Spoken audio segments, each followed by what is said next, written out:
Sabe aquela sensação de que o mundo não para, que é barulho por todo lado? Pois é, hoje a gente vai mergulhar numa mensagem que é curtinha, mas olha, muito poderosa.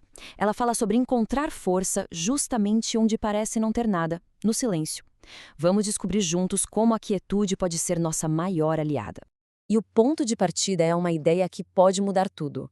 Deus está em toda parte ao mesmo tempo, ao redor de você, dentro de você. Essa frase aqui, ela é a base, a chave para entender todo o resto. Ok, em toda parte, mas na prática, o que isso quer dizer? É exatamente isso que a gente vai investigar agora na nossa primeira parte, uma presença universal. Imagina só, não é uma força distante, lá longe, é algo que está aqui no ar que a gente respira e ao mesmo tempo pulsando aqui dentro. É uma conexão dupla, sabe? Externa e interna. O nome técnico para isso é onipresença. Mas olha, esquece a teoria por um minuto. O ponto principal aqui é que, segundo o texto, isso não é só uma ideia bonita. É uma realidade constante, como se fosse uma rede de segurança sempre presente. E se essa presença é real, as implicações são, uau, enormes. O texto nos dá duas garantias incríveis. Primeira, não importa o que aconteça, ninguém está de fato desamparado. E segunda, mesmo na maior solidão, ninguém está de fato a sós.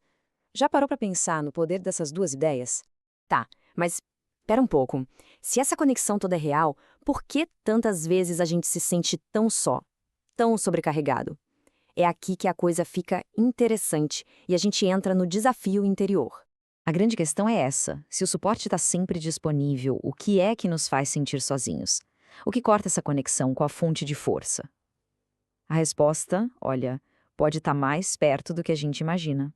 E a resposta que o texto dá é surpreendente de tão simples. Diz assim: não permita que a mágoa o perturbe. A mágoa, pois é, segundo essa mensagem, é a mágoa que age como uma nuvem, sabe, que tampa o sol. É o nosso próprio barulho mental que impede a gente de sentir a conexão. Aqui dá para ver bem essa diferença.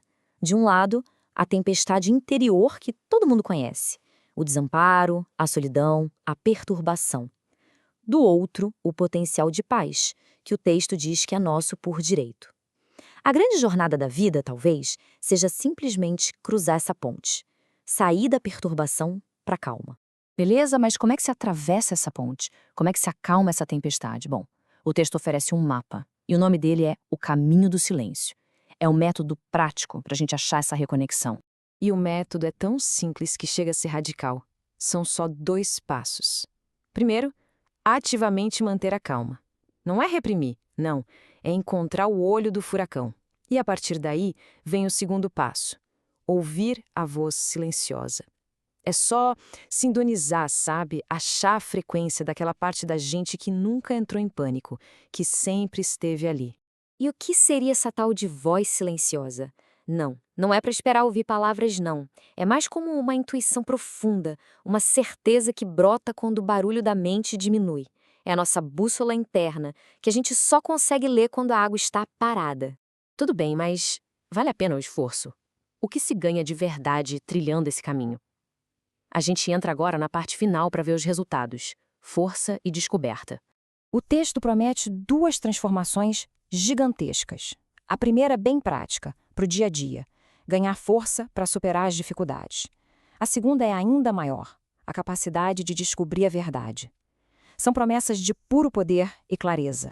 Vamos olhar para esse primeiro resultado. A promessa não é de uma vida sem problemas. Não é isso.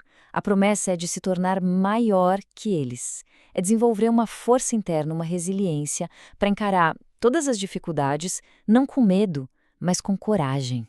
Mas é o segundo resultado que leva a coisa para outro patamar.